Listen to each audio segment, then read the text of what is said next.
Hey guys, this is Robert Breedlove from the What is Money show. And as you've learned by watching this show, Bitcoin is the single most important asset you can own in the 21st century. And one of the most important companies in Bitcoin today is NYDIG. NYDIG's mission is to facilitate financial security for all. They accomplish this by bringing a high level of professionalization and sophistication to the Bitcoin marketplace. As a true game changer in the industry, NYDIG is safely unlocking the power of Bitcoin for forward-thinking individuals and institutions alike. By using NYDIG, you will gain access to an end-to-end institutional-grade platform, providing Bitcoin OTC transactions, Bitcoin collateralized borrowing, secure custody, asset management, derivatives, financing, market research, and more. And all of these services meet the highest regulatory, governance, and audit standards. Led by Robbie Gutman, Yin Zhao, and Ross Stevens, NYDIG has absolutely exploded onto the Bitcoin scene recently and is leading the way for ongoing institutional adoption in this nascent asset class. So please be sure to check out NYDIG as a single source for all your Bitcoin needs. Welcome back to the What is Money show.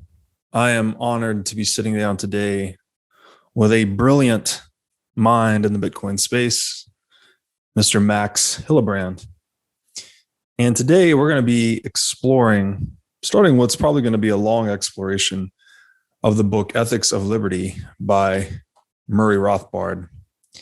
Max, welcome to the show. Thank you very much, Robert. I'm looking forward, as always, to our conversations. This is going to be a fun one. Yeah. I think most of my audience probably knows who you are, but maybe you could just give a brief introduction about yourself, your background, your relationship to Bitcoin, and then maybe a brief introduction to the book as well. Yeah, I'm happy to do that. My background really is more in economics and the science of entrepreneurship. That has always fascinated me for several reasons. Just because as a young boy, I started out, growing up as an entrepreneur, needing to earn my money to spend on all those fancy things that I wanted to have. And then after realizing that, well, you actually need to work and sacrifice in order to have capital that you can spend on all the fancy leisure goods that you would like. And that was a very valuable lesson to learn at first. And then, of course, once you realize that there is a cost, well, then you want to be as efficient as possible in allocating your resources, right? So this was why economics was always very interesting to me. At first, then I found, the Keynesian mainstream bullshit, and that quickly turned out to be a very, inadequate description of the problems that I was facing. And that led me to try to seek alternative ways of answering economic questions. And here, of course, the Austrian school and Praxeology is first and foremost, and that's what I found very appreciative. And that was even before discovering Bitcoin. So I was aware of the problem and the magnitude of the problem, and then was looking for solutions to the problem of money. And then discovering Bitcoin is, of course, a great relief. And, ever since then, I've been focusing more on trying to understand the nuances of the economics of this incredibly novel monetary asset, and also the technological aspect, right? And what it actually means to use these technologies, and not just to use them, but to help out in building them. So that's been quite a fun ride over these last years to help shape these new technologies that we use, right? To build the shovels, so to say, for this new gold rush. Beautiful. Yeah, like you, I kind of discovered it wasn't Austrian economics for me. It was central banking. I went down the Creature from Jekyll Island rabbit hole prior to Bitcoin. Had been looking for solutions ever since. I'd somewhat given up, and until I found Bitcoin, and the rest is history, as they say. So again, we're talking about this book, The Ethics of Liberty by Murray Rothbard. Murray is a notable Austrian economist. He is a student of Mises. Please correct me on any of this, by the way. But as I understand it, he's a student of Mises, American guy. He wrote the book Man, Economy, and State, which I've heard is the next best thing to human action, which was written by Mises and is essentially, in my view, the Bible of Austrian economics. I have not read Man, Economy, and State. So actually, starting this conversation with you, you've encouraged me to jump in and read more Rothbard. And he's got a way with words, to say the least. Oh, he does. Yeah. Maybe we could start, if you could either perhaps tell us a little bit about the book, and we could start with a definition that I think is foreign to most people outside of the Austrian school, which is praxeology. Yeah, this book really is a monumental treatise. Murray liked writing these really long form books, that start with a description of the methodological approach, a description of the axioms, the fundamental starting point, and then building a monumental construct with mainly logical, verbal, deductive reasoning on top of that. And something like Man, Economy, and State really sets out, very similar to human action, to bring this entire treatise of way of economic thought into light. And it's extremely broad in its consequences to explain the logic of human action, right? This is what praxeology means. And what it basically seeks to explain is, the human condition. And what does it mean for humans to act? That's in the word of the science itself, right? And here is, for one, it entails individual existence, right? And this is one of the starting differentiations in, for example, the methodology of praxeology to other schools of thought. This was famous in the Methodenstreit among Eugen von Böhmerberg, Ludwig von Mises, and others, to state that economics is fundamentally an individualistic science, right? And that the individual is the proper unit of analysis for economic problems, which is very much not a mainstream view, right? The mainstream is very much that one of a collective one, where the starting axiom is a group, right? And aggregated numbers are the methodology used. So praxeology is an analysis of the individual problem, right, with the individual as a starting point. And then it's not just that the individual exists, but it's that he is in a state of uneasiness, as Ludwig von Mises put it. Right? Basically, you have a bunch of problems. There are, you're hungry, for example, and it's cold and raining, and there are a bunch of weird men with swords after you, right? So there are a lot of problems to be solved. And now you need to figure out easy solutions to them. But that's already the genius part of the entrepreneur, is that you live in this miserable place right now, and you have but you still have the genius to envision a potential of a future that is less miserable than it is right now, right? You can think of not just one, but of numerous scenarios that would improve your situation. And one of Karl Menger's original insight in subjective theory of value is that the individual himself can now rank order each of these potential scenarios so that you can establish the most important thing to be doing right now. The thing that will give you the most value, the most utility, so to say, marginally more than any other thing. Right? And this is ultimately what the individual chooses to act upon. Right? It's to manifest that solution to the most difficult problem in the most elegant way. Right? That is somewhat of the individual trade-off that goes into contemplating every possible action.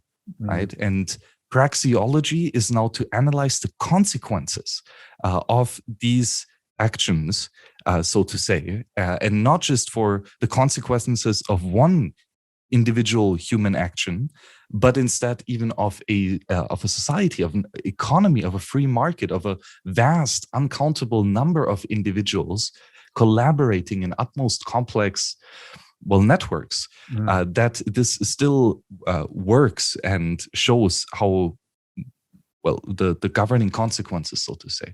That in and of itself is praxeology. And economics is one small part of praxeology, And for example, it was very well outlined in Human Action and Man, Economy, and State. And this is now the major contribution of this specific book, Ethics of Liberty, is that Murray Rothbard did what his master thought was impossible. Because economics is per se a wertfrei analysis, a value-free economics, right? It's not like psychology, which talks about what people value, right? Or what they should value somewhat is ethics. But rather, economics tells about the consequences of human action, right? So it's not about which ends you should choose, but it's about what are the means necessary in order to reach your end. That's more the question of economics answers. And ethics is always a very different thing. And Mises thought that ethics cannot be explained with a priori reasoning as praxeology is, right? To start with that fundamental axiom that humans act and deduce from there. But what Murray Rothbard lays out in this approach, and later Hans-Hermann Hoppe refines even more, is the argumentation theory of ethics, so that we can actually deduce a rational, value-free ethics simply by the starting point of individual existence and action, and only with deductive reasoning. This was thought to be not possible before this book, and only a crazy radical extremist like Murray Rothbard could have the courage to speak up these crazy ideas, so to say. Wow, that's a very powerful intro. Thank you for that. So a couple of things here. One, you mentioned that Austrian economics takes the individual as its elementary particle, if you will, right? The individual is who acts, not the group necessarily. Where Keynesian economics takes the inverse approach. And in that scenario, we're actually putting group identity in a Keynesian situation, group identity above individual identity. And that tends to lead to really bad outcomes. I think this other point that you bring up there is it's scientific in the sense that it's becoming a value-free analysis, right? So it's trying to tell you about the actual consequences of human action, and I guess in the broadest patterns, without telling you what specifically a human should do. So a science will tell you what is, whereas a religion or philosophy, I think, I might be wrong here, will tell you what ought to be, right? Or what you ought to do. So this is much more of a science in that sense. And then I was just wondering, so you make the point too, that all action is essentially an expression of value. It's a little bit confusing because we say it's human action is expressing value, but it's a science. As a science, it's trying to be value free. Maybe you could just walk us through that a little bit. Yeah, that's a great point. And it's, that the original insight of Karl Menger was that the individual himself has the ability to construct this potential value differentiation, right? So what's the most valuable thing that you could possibly do? And this doesn't even necessarily have to happen consciously. And you don't even need to be able to kind of justify or, prove all of these potential things in your own individual preference scale. That's probably not even possible. But what we can do with a praxeological viewpoint is to look at an action after the fact that it happened. And we can observe certain things about this action, right? So it's not that much of a future prediction of what would people like to have in the future, or how are people going to act in the future, but rather it's more like, this is how a person acted. What does that mean? Like, what does that tell us about the value proposition of that person? And also, classical example, you have an individual with the choice on the table. He has either a loaf of bread with some soy in the middle, or a delicious ribeye steak. Right now, the question is, which of those two do you prefer? And we don't have to debate about some psychology of maybe you're I don't know, you had a dramatic encounter with soy when you were a child or something. There might be numerous reasons why you would prefer the one over the other. But ultimately, when you as a free individual walk up to that table and eat the ribeye steak, well, that is a proof that you prefer ribeye steak marginally over a soy burger. And at the very least, that's what we can say. I don't know why you love the steak more than the burger. That's again the realm of psychology. But I know that at least you value it more than the other thing. And so that's the kind of observatory statement of values. And again, it's value free because I'm not making a judgment whether it's good or bad to eat the steak, right? I'm not applying my own valuations over your action, so to say. Right. I'm simply stating that because you chose to eat the steak, it means that you valued it more than the banana. And that's just a logically correct sentence. That makes sense. So the action itself is an expression, the individual expressing his value, valuing ribeye more than soy, for instance. But then the observation of that action is value free. And then we're just saying clearly he preferred the ribeye to the soy. So there's no subjectivity in that observation. Exactly, yes. And one thing to consider as well is that the individual thinks a priori, right, before he takes the action, that he will prefer the steak to the banana. Right? Because, well, maybe again, multiple reasons for that, his past experience and whatnot. But maybe it turns out, that even though the steak looks great on the outside, it's actually rotten within, right? Or completely overcooked, right? Yeah. And then after eating the steak, in hindsight, the person can say, oh, well, actually, I think I should have eaten the banana or the burger, right? That would have been more satisfactory for myself. Right. But, well, that's, an entrepreneurial error, so to say. You wanted to solve a problem, hunger, right? That was the end goal. And now you had different means at your disposals, right? A burger and a steak. And now you as the entrepreneur make the resource allocation of which means to utilize to reach your given ends. Yes. And you thought that steak was better than banana, but turned out that's not the case. Right. That makes a lot of sense. The useful analogy I've heard put forth too, because this takes kind of a shift in perspective to understand this, is praxeology is more like Euclidean geometry in a way, where it just has these, Euclidean geometry has these 5 theorems or axioms from which it reasons all of its other, makes all of its other assertions that are then provable from those axioms.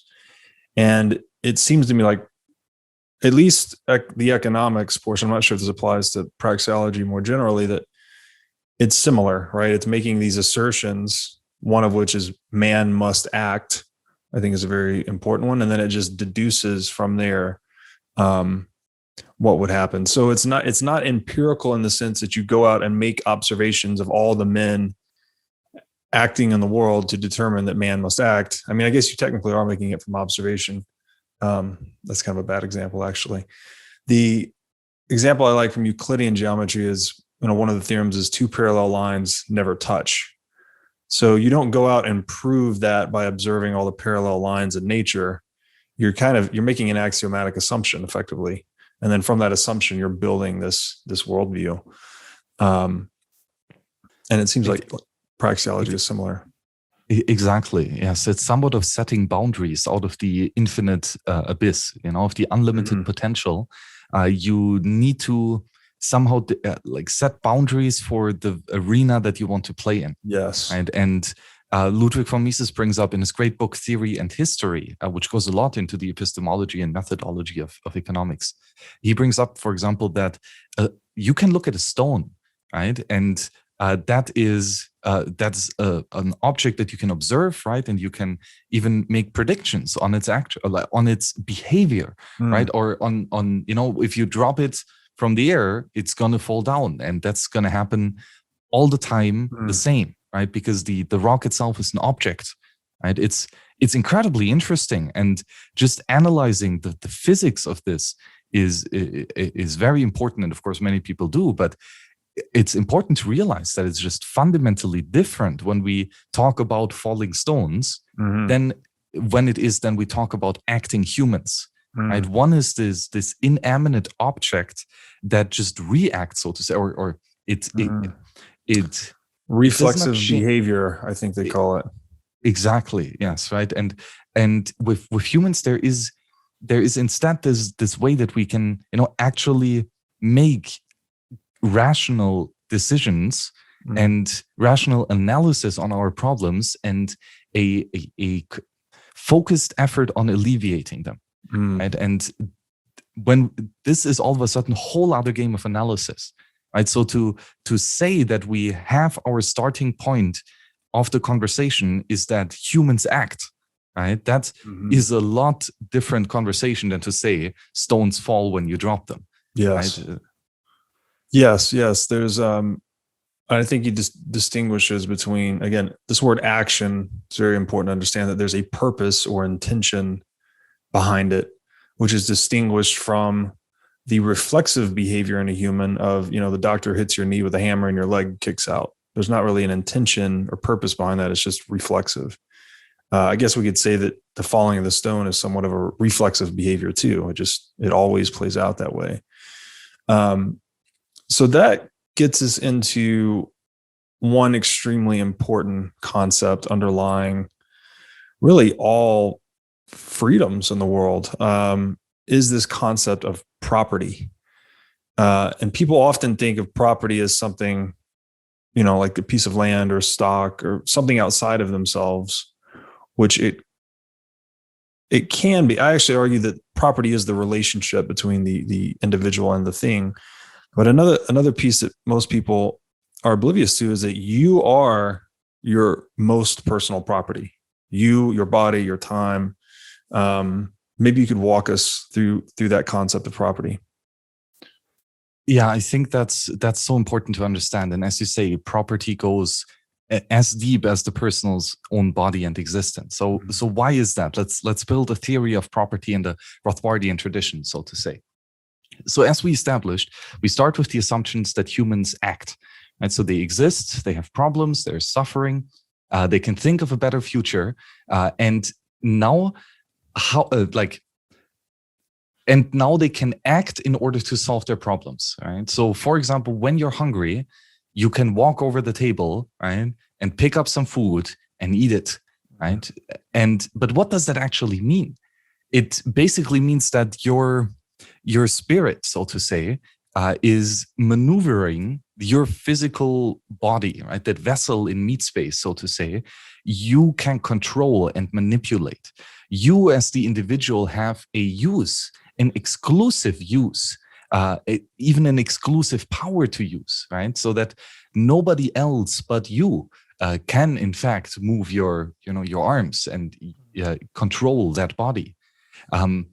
But one interesting thing is that this is now a potential conflict of ownership, right? Because if you are the only one that can control this body, well, that means that other people cannot, right? And they might not be happy that you don't do what you want, what they want you to do.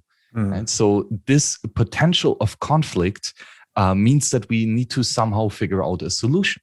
Right? And this goes not as far as the control over the scarce resource over your body, right? That there are other very many important scarce resources, right? Your food, for example, the land that you stand on, right? The clothes that you wear, the tools that you use to solve your problems. There are many scarce resources which have this exclusivity of ownership. Right, so that only one individual can use the scarce resource in his problem-solving process of resource allocation. And because only one person can use it, and because there are not enough total quantity of that good available for everyone to enjoy the use, right? That is what makes it scarce, that puts these goods into a potential conflict. And whenever two people have a conflict over something, right, we need to find a problem resolution to this. And there are, as Rothbard lays out, only 3 potential options to consider in the question of who can use these scarce resources that are at our disposal. Right? The first solution is that, well, nobody, or rather everybody can use these scarce resources, right? So that for whenever someone wants to use anything, we need to come to a complete collective consensus, that this person gets to, eat the steak. That might in theory be maybe possible. I'm not sure considering the speed of light, so probably not. But at least in practice, it's very much impossible to find consensus over any large number of groups, at least 8 billion for everything, for every allocation of every scarce resource. That would be everyone voting for everyone else's action all the time. Exactly. That's impossible. That's just not how the work works, right? Yeah. That's just not true. It's not accurate. Yes. So the second option is that some select group of individual gets to decide about the resources, and other people do not. Right? So this is the classical master and slave relationship. Right? The master owns the property in the body of the slave, and he gets to keep the fruits of the labor of whatever the slave focuses his energy on. Right? And this fails because, as Rothbard points out, what we want to find here is a universal ethic, right? A natural law ethic, something that is universal and applies for every man equally. Right? That is required for a universal rational ethic to be reasonable. And this fails on that front, right? If you have some masters taking the stuff from others, that's not equal rights for everyone. So it kind of falls out from our level of analysis as well. There are, in more detailed analysis, numerous problems with socialism like this, especially calculating in a complex market economy becomes impossible without property rights and free exchange and prices. But that's a more in-depth argument later. But ultimately, so the final answer to the question of who can control these resources, well, is every sovereign individual by himself can allocate those scarce resources that he has justly acquired, as Rothbard points out in this book multiple times. And justly acquired is essential here, right? So there are two ways where an individual can justly acquire property according to this option. The first is by homesteading, basically by finding abundant, scarce resources available in nature, and by being the first individual to actively use them and to claim them. And so the obvious example would be you walk in a public forest and there is a tree with some apple and you just take it and eat it. There's nobody else that would like to eat it, right? So you can just eat it. There's nobody else to make a claim, right? Or for example, with your body, right, to be a bit even more fundamental. These are a bunch of atoms that were growing in the womb of your mother, and somehow your consciousness stumbles into that bodily vessel, and you're the only one to use it, right? So that gives you kind of some homesteading, at least of your body at the point of birth, arguably even before. And that is... that's the first way to acquire just property, by being the first one to use it, right? By, as Jordan Peterson would say, by venturing out into the unknown chaos and uncertainty of the future or of nature, right? And taming that, placing this into a border that you have defined, a map that you've created, and by using these natural given resources to solve your problems, right? That is a way to acquire the property. And the other way to do that is if it was not you to have homesteaded these unused resources, but someone else, and he has voluntarily given up those resources that he has homesteaded for you, right? And as long as that handing over of the right to use these scarce resources in a productive exchange economy, that's important. And now this is finally where I can answer your great question of what is property, right? To define that. Property is not the scarce resource itself. Property is a legal framework over who has the right to use a certain scarce resource, and who has not the right, who is excluded from the legal right to use a certain resource. And this is fundamentally somewhat of a social construct, right? Because it is conflict theory, and conflict only arises among individuals. arguably, at least on the level of analysis here, ultimately, even you are made up of a group of individuals across time, at least, and there is rivalry across that level of analysis as well. But for the legal framework, what we're interested here is conflict among multiple individuals over where to and how to use scarce resources. And property rights are now alienable rights to use scarce resources. So when you have the property right title in a certain scarce resources, it means that you can control how to use it. But this is not an unalienable right like your free will, but rather an alienable right that you can give away to others. Right? I can sacrifice my consumption of the steak by instead giving the property right of how to choose where to use that steak to Rob, right? And then Rob goes and eats the steak himself, because he has acquired the property right title to choose where to allocate these scarce resources. And so what happens in free exchange amongst individuals, it's not that we physically, exchange goods and services at the same time. It's not about the actual meat space transfer. Right. It's more about that social construct over who has actually the right to use these resources. The transfer of titles. Yeah. Exactly, the transfer of titles. That's what makes property rights such a massive innovation, because it just gives this way to exchange much more easier, not relying only on possession, but more on a social construct of ownership. Right. And so the alienability then is essentially the exchangeability, right? You can't trade away your free will, but you can trade away your ribeye. And that's sort of at the basis of the efficiency gains capitalism produces, right? That is the division of labor, that we can trade these fruits of labor and create more output per unit of input. That's why it's an effective resource strategy, effectively, when adhered to. But the issue here, and this is a very deep topic. So the property itself, unless it's a pure, really it comes down to its defensibility almost. Can you defend the asset? If you cannot personally defend it, if it's not a bare asset that you can individually command and control, then you're dependent on the security framework, the physical security framework in your area, right? And the legal system that's attached to it.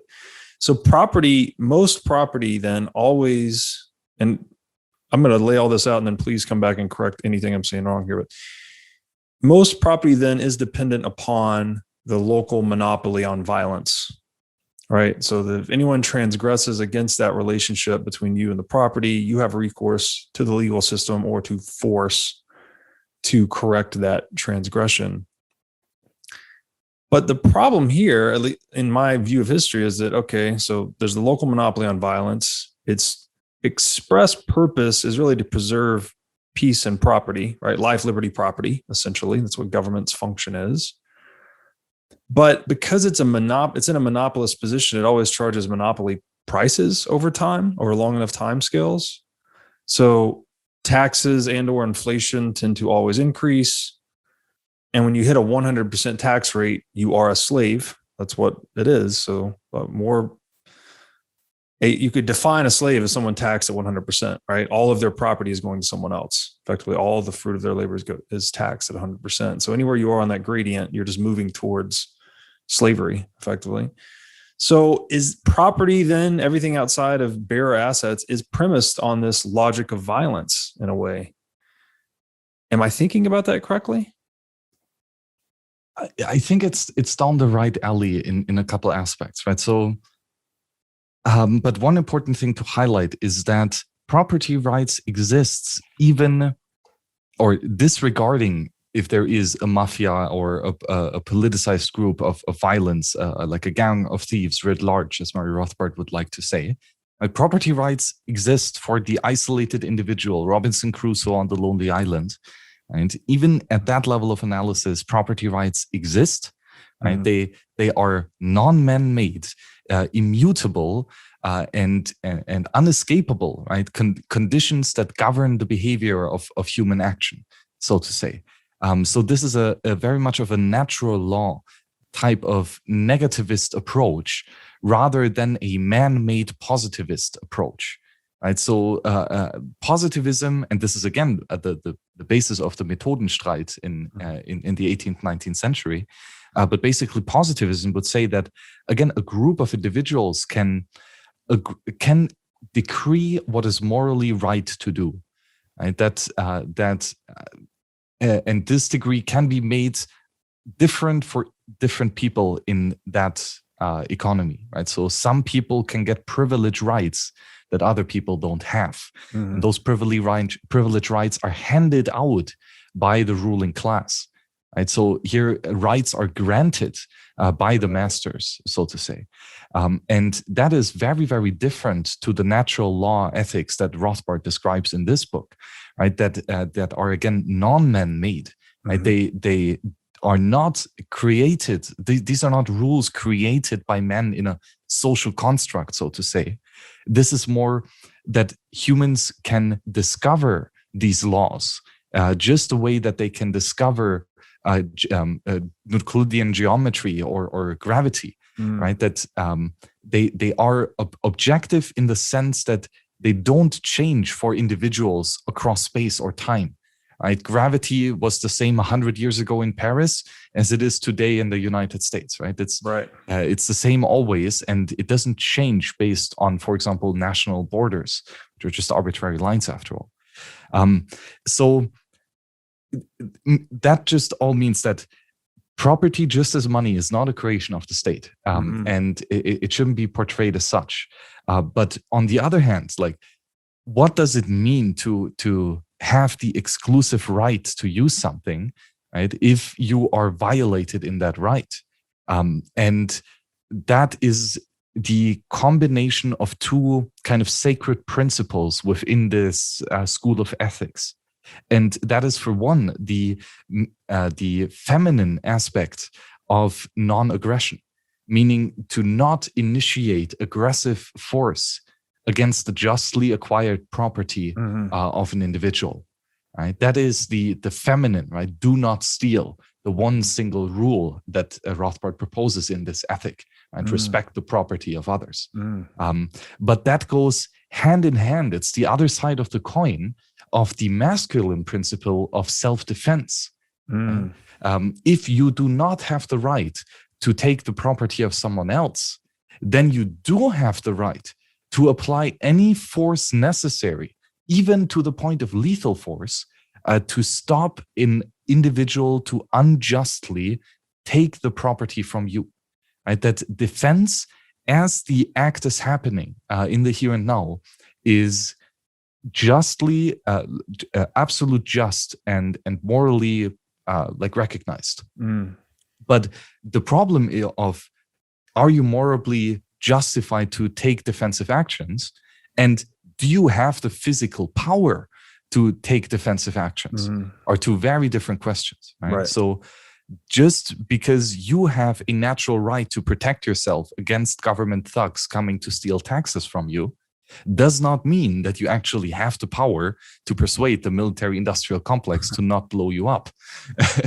And that's something to be considered. But ultimately, if you have a property right definition that has been acknowledged by the local monopolist of violence, then you have a much higher likelihood of having a peaceful and conflict-free use of your property rights, right? Because if someone else would challenge you in your possession of those property rights, and that other person has the backing of the state and not you, right, then all of a sudden you have that huge army knocking on your door, and that's not going to be comfortable. Right. So I love this topic because I cannot unravel it in my mind. So I'm glad we're digging into it. I love the way you put the non-aggression principle, which is at the bedrock of Rothbard's work, as kind of the yin to the self-defense yang. I think that's a very interesting way to look at it. And so I want to ask this about property rights. So Peterson also has this great saying that every right is someone's responsibility. They also are two sides of the same coin. If you have the right to 3 meals a day, hypothetically, someone has the responsibility to provide those 3 meals a day, right? So, and this applies to everything that we call human rights. So my question about property rights is, whose responsibility is that? It seems to me like it's inseparable from violence or the monopoly on violence, because even in the case of gravity, like gravity is enforced, right? We'd say the enforcer is the law of physics, I suppose. But it seems to me that to have a truly effective property rights system, there has to be some outside enforcer that's resolving disputes, basically making subjective arbitrary judgments about conflicts over property. So how do you, I hear you, like I hear that it's discoverable law. There's a deep principle here, but it seems like to root that back into physical reality requires an enforcer of some kind.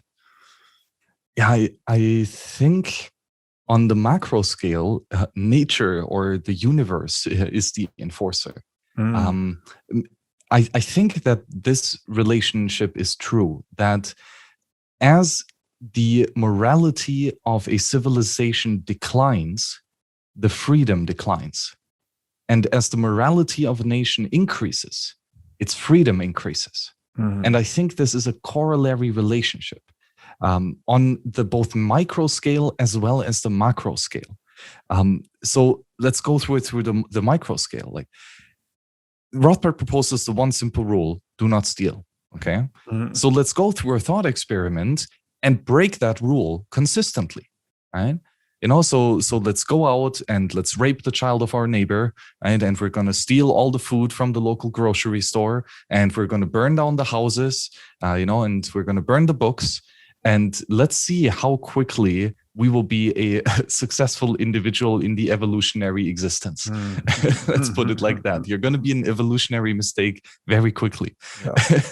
Right? So I think even on individual level, just thinking through how it would be to continuously steal from others, you can instantly conjure up the most dreadful and horrific imagination and potential outcome that might entail for you personally. Yeah. Right? And that you are ultimately responsible and that you will receive the consequences of these actions. Right? The father of the girl you raped will come after you. Yeah. Right? And there will be numerous consequences. And you will have to bear them, and you cannot escape them. Right. This is true on the individual level. And I'm very much convinced that it is true on the collective level. Right. As more people willfully ignore, right? Although they have the information, they deliberately do not use it in their understanding towards truth. When more people ignore the reality that property rights and freedoms and their individual sovereignty are, right? That they simply are a sovereign individual by the fact of their own existence, even though they might not even know it. But the more you ignore it, the more your sovereignty will be tyrannized, and the more the collective prosperity and happiness of the entire economy, of the entire market participants will be devastated. And I think we've seen that numerous times in history at scale, especially in the 20th century, that when stealing becomes the norm, that the utter complete collapse of civilization to the point of mass murder and cannibalism is the inevitable conclusion. Yes. Oh, okay, so that makes sense too, and I agree. The more moral a society becomes, the more freedom it exhibits. I'm not 100% sure if those things aren't reciprocally interacting, though, because you might almost also say the more, if we just as Bitcoiners said, okay, clearly a Bitcoin-based society would be way more free. So as a result, it would probably develop a more nonviolent morality, let's say. But I don't know if that's just some principle inherent to life we uncovered, or if that's because Bitcoin as a money is actually, it's a new variable in the logic of violence calculus occurring in every market actor's mind, right? Everyone's trying to basically meet their ends, right? It's means and ends. But if violence all of a sudden is not as useful of a means, say there's a much worse cost benefit ratio to violence because Bitcoin can be stored in multi-sig and, it's hard to steal, all these things, then that would push people towards more productive behavior, I think. So like what I'm trying to get at here is I feel like there's this very practical element to the implementation of property and natural law that really without Bitcoin, we're always going to be vulnerable to the state. Like, so long as you want to occupy property and do all these things, there needs to be an enforcer on the outside. That enforcer is typically a monopolist. It's kind of a naturally monopolizing industry. As it grows old and rigid, it tends to kind of prey on, it seems like it starts to feed on itself. The state almost just feeds on property. It's always trying to grow itself, and that's why it monopolizes money and does all these other things. So without something like Bitcoin, a property that's independent of the monopoly on violence entirely, I feel like we'd just be stuck in this vicious cycle forever until whatever, maybe apocalyptic type situation. And to your point about Rothbard saying that the individual that goes out and rapes and steals and does all these things, he's going to get blotted out pretty quickly from an evolutionary standpoint. I agree with that if an individual runs out and just does that thing spontaneously. But if you look at a dictator, someone that comes into power over the state apparatus, they can do that very thing directly or indirectly for decades, and they can still do really well from an evolutionary standpoint, right? I think Genghis Khan, who was one of the most ruthless dictators there's ever been, sired you can trace the genealogy back, and I don't know the exact number, 10 or 20% of the world population has some Genghis Khan in them. So there seems to be this inextricable relationship between our morality and property systems and the technological realities with which we can implement them. Does that make sense? I'm just having a hard time accepting Rothbard's principle that, like, once you discover it, everyone will just accept it. There's some enforceability element to it. Yes, no, I think that's not a disagreement with Rothbard. Like, for one, everyone has to kind of agree with you. That's yes. Again, like, conflict theory is fundamentally a social theory, right? Mm-hmm. So yes, we need to somehow get into consensus here, but we need to somehow get into agreement with some portion of other people. I don't think that we need to be in 100% agreement. I think that would actually be quite difficult, and I don't think that it's necessary, because, again, in the free society, there are numerous options available for every potential solution to any potential problem, right? So many ways to go about it, and not just in potential in time, but also in space, right? Mm-hmm. So you might have disagreement of who did a crime, based on locality, right? So and that will probably continue to be upheld, right? It's so difficult to get into consensus on anything, mm-hmm. right? That's why Bitcoin is a bloody miracle that it actually mm-hmm. works, right? Mm-hmm. But it's for sure an outlier to the norm. So I think relying, but yes, in any case, I agree to your point that current monopolies of violence focus themselves on the alleviation of the conflict after the fact, right? Mm-hmm. So someone goes around, rapes and murders and pillages, and then afterwards we put him in front of a jury and we condemn him, and then he needs to pay retributions, for example. And that's good enough, right? That puts an opportunity cost to an attacker, right? That if he gets caught and if he gets processed in the criminal system, then he will, he has to pay some amount, right? So that will hopefully deter more people from not stealing from you in the first place. Mm-hmm. But where something like, castles, come in. Great technology. I love castles. Castles are not like, let's ask a jury and then afterwards tell him to please not invade, like that it was wrong that he invaded my castle. Yeah. Instead, build really, really, really big walls around your castle and many high points advantages to shoot at the enemy. That if he ever dares to come, you're gonna slap him really hard so that he doesn't come the next time. Right. And that he cannot even come to taking the scarce resources that you have at your disposal. Now, but even with a successful defense where the attacker does not loot all of your goods, right, you still suffer the opportunity cost of all the man hours spent in producing the war machinery and manning the army, and all the people who died, of course, in the war efforts, right? So it's still a very costly endeavor to have premature defense, so to say. And now the question is of how costly is this? Because the more costly premature defense is, then it is less useful for, of course, smaller value goods and items and persons, right? If it costs you, I don't know, 100,000 Bitcoin to build your big castle wall, I mean, nobody got 100,000 Bitcoin, right? So you have to save a bunch before you get all that.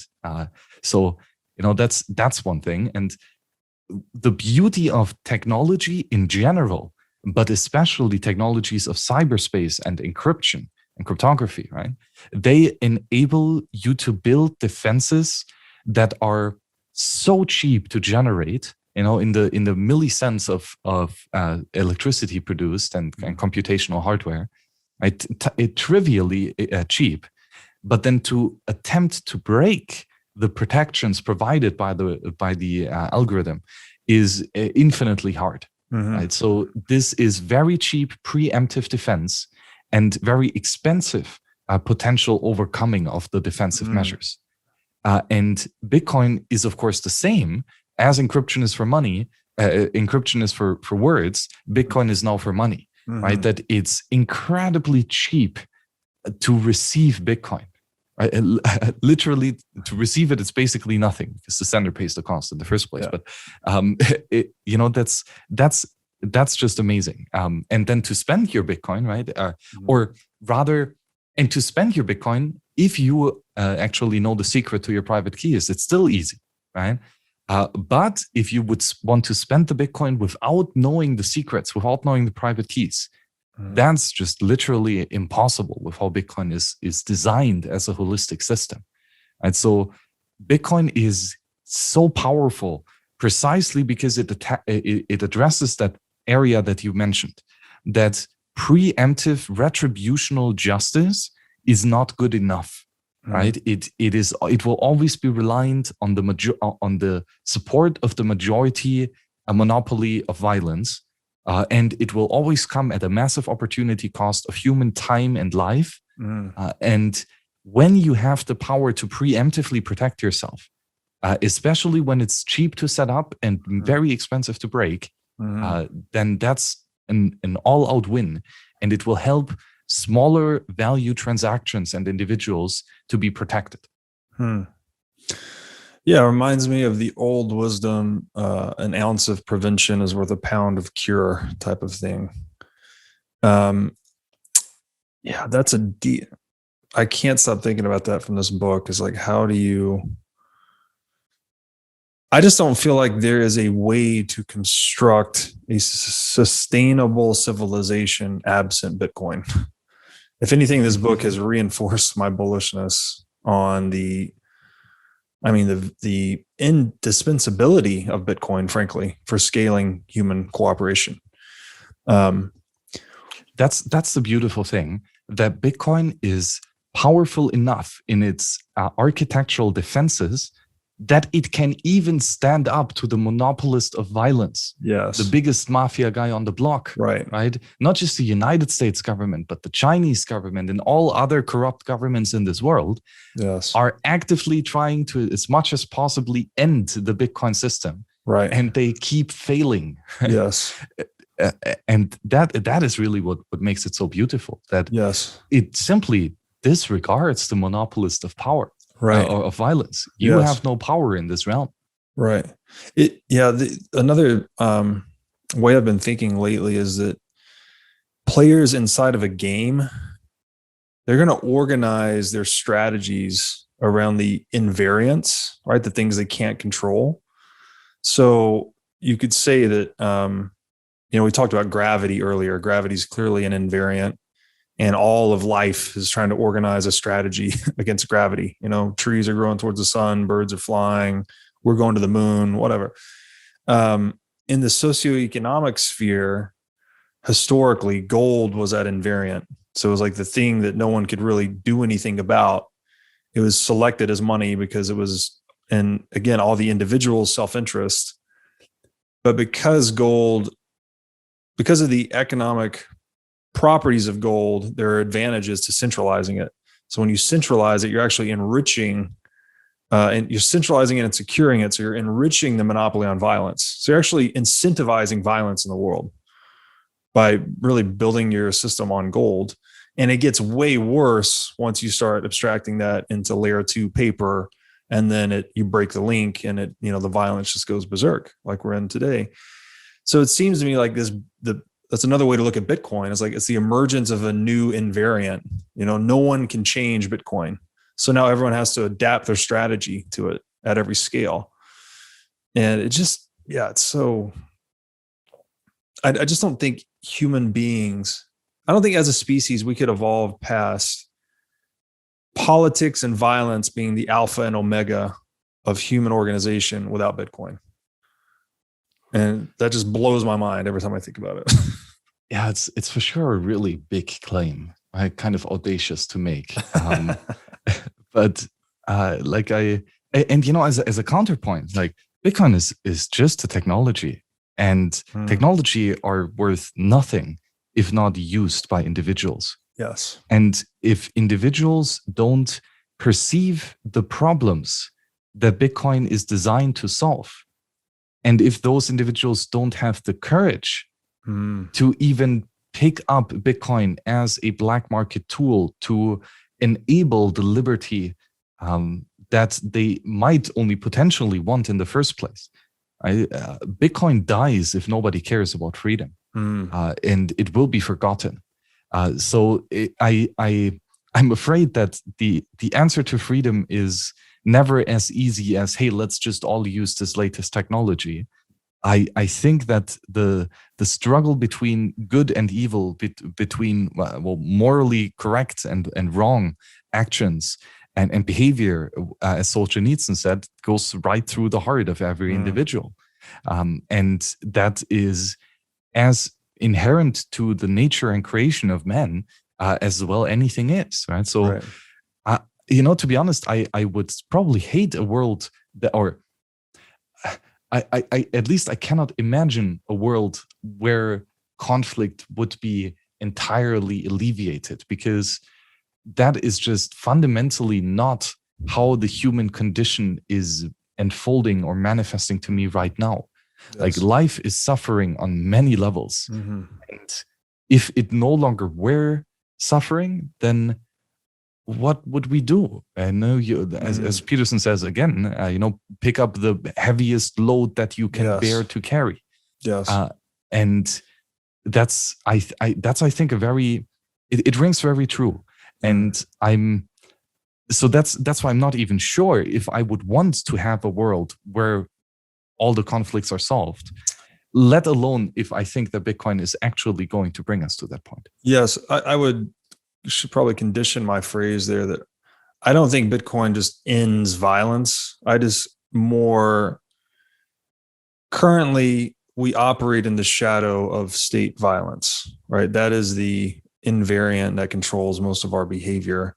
I just think more of human behavior will become self-directed because it will be more empowered, frankly. So the conflicts, it would go from large scale, semi-infrequent, but very disastrous conflicts like World War I, World War II, to much smaller scale, localized, short duration conflicts.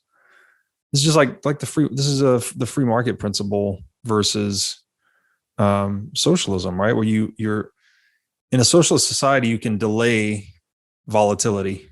But eventually the whole thing blows up, right? The plan just keeps diverging further and further from economic reality until it collapses. Whereas in free market capitalism, you have these constant errors getting corrected, little blow-ups here and there, little forest fires here and there, instead of the big blaze. So I guess that's what I'm trying to say, is that it doesn't eliminate violence clearly, but it definitely changes the incentive structure and scale of violence related to violence. So exactly, yes. And that's, basically the thesis of the sovereign individual. Yes, exactly. Right? That strong encryption and a strongly encrypted monetary network is very much changing the picture of the game. Yeah, like it's really crazy because Bitcoin replaces that concept of a state protecting property rights as the monopolist of violence simply by math. Property rights being protected by computation, by by cryptography, and by individuals having secret knowledge, some passphrase, so to say, and of course the many incredibly fractal, crazy aspects that make Bitcoin possible. But all of that together, it works, disregarding of the state and its locational meat space boundaries, and that is it's massively different. It changes a lot, but to be honest, I can very much see a world where nation states go crazy with all-out wars to actually conquer Bitcoin wealth of others, because even though theft is not possible within the blockchain, right? So every coin that was ever spent in the Bitcoin blockchain has a valid witness script, right? A signature, a multi-signature, a hash pre-image, or whatever was defined, but not a single transactions in the blockchain spent a coin without having the explicit authorization to do so, right? But that doesn't mean that the person who knew the private keys did voluntarily construct that message. Right? It does not prove consent in the literal sense, right? It only proves that there was a person who knew a message and who had a private key. It does not mean that that person was not violated in his property rights, right? That he was not harassed by others. So of course, right, that's the $5 wrench strategy. So unfortunately, Bitcoin does not protect you from that. Right. So ultimately, as long as you have the capability to spend your Bitcoin, even if that is in the most crazy inter-jurisdictional arbitrage multi-sig, right? As long as you have the capability of spending it, other people can apply force to you so that you spend the coin into the address that they want you to spend that in. Sure, if you don't want to, then Bitcoin will make it impossible for them to actually do that. But then you're dead. So of course, that's the question. But on the other hand, right, then even if you refuse to cooperate and you actually end up dying, well, then the attacker doesn't get the private keys and still cannot spend the Bitcoin. So no potential upside. So again, it changes a lot in the nuances and the game theory and the incentive structures, right? And I do think that this will make a substantial and very meaningful impact in the logic of violence or the consequences of violence on the macro scale. It is still like up to question how much it will actually be impacted on the individual case-by-case basis. Because on the average, it's very not likely that your Bitcoin gets stolen. It might, of course, still be that you are the outlier breaking that rule.